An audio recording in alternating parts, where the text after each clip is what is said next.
ഇന്നത്തെ വർക്കിൻ്റെ ഹൈലൈറ്റ് എന്ന് പറയുന്നത് ഈ ഒരു ഫ്ലവറാണ്. അതെന്തുകൊണ്ടാണ് ഹൈലൈറ്റ് ആയത് എന്നുള്ളത് വയ്യെ പറഞ്ഞുതരാം.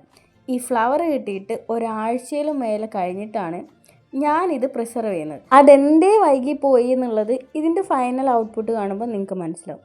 അപ്പോൾ ഇതൊന്ന് വൃത്തിയിൽ ചെയ്തെടുക്കാൻ വേണ്ടിയിട്ട് ഞാനൊരു വൈറ്റ് കോട്ടാണ് ആദ്യം ചെയ്യുന്നത്. വൈറ്റ് ബേസ് കൊടുത്തിട്ട് ചെയ്യുമ്പോൾ നമ്മൾ ഈ ഡാർക്ക് കളറെല്ലാം ഒന്നുകൂടി ഹൈലൈറ്റ് ചെയ്ത് നോക്കും. അപ്പം ആദ്യം തന്നെ ഞാൻ വൈറ്റ് കളറൊന്ന് മിക്സ് ചെയ്തിട്ട് അതൊന്നൊരു ബേസായിട്ട് കൊടുത്തിട്ടുണ്ട്. ബേസ് നല്ലോണം ഡ്രൈ ആയതിന് ശേഷമാണ് ഞാൻ ഫ്ലവർ സെറ്റ് ചെയ്യുന്നത്. പാലപ്പൂവിൻ്റെ 3 ഫ്ലവേഴ്സാണ് ഉണ്ടായിരുന്നത്. അത് നല്ലോണം ഡ്രൈ ആയിട്ടുണ്ടായിരുന്നു. അത് 3ഉം ഒരു ഓർഡറിൽ സെറ്റ് ചെയ്തിട്ട് ഞാൻ അതിൻ്റെ കൂടെ ഒരു ഡ്രൈ ഫ്ലവറും വെച്ച് കൊടുക്കുന്നുണ്ട്. പിങ്ക് കളറിലുള്ള ഡ്രൈ ഫ്ലവറാണ് എനിക്കിവിടെ വെക്കാൻ തോന്നിയിട്ടുള്ളത്. ഈ ഫ്ലവറിൻ്റെ പ്രത്യേകത എന്ന് പറഞ്ഞിട്ടുണ്ടെങ്കിൽ ഇത് എൻ്റെ കസ്റ്റമറിൻ്റെ ഗേൾ ഫ്രണ്ട് അയാൾക്ക് ആദ്യമായിട്ട് കൊടുത്തിട്ടുള്ളൊരു ഫ്ലവറാണ്. അതുകൊണ്ട് തന്നെ എനിക്കെന്തോ ഒരു സ്പെഷ്യാലിറ്റി ഇതിൽ തോന്നിയിട്ടുണ്ട്. കാരണം ഗേൾ ഫ്രണ്ട്സ് തരുന്നത് ബോയ് ഫ്രണ്ട് ഇത്രയും സൂക്ഷിച്ച് വെക്കുന്നത് ഞാൻ ആദ്യമായിട്ടാണ് കാണുന്നത്.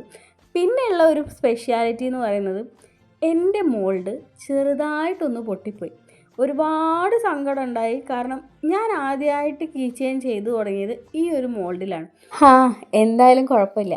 ഇതിൻ്റെ ഫൈനൽ ഔട്ട്പുട്ട് കാണുമ്പോൾ എനിക്ക് ആ സങ്കടമൊക്കെ ഒന്ന് മാറിക്കിട്ടും. കാരണം അത്രയ്ക്ക് മനോഹരമായിട്ടുണ്ട് ഇതിൻ്റെ ഫൈനൽ ലുക്ക് എന്ന് പറയുന്നത്. അതിനുശേഷം ഞാൻ ഇതിൻ്റെ പുറത്തൂടെ ഈ ഒരു കളറും കൂടി അടിച്ചു കൊടുക്കുന്നുണ്ട്. ഈ പെന്നിന് നല്ല വില ഉണ്ട് കേട്ടോ.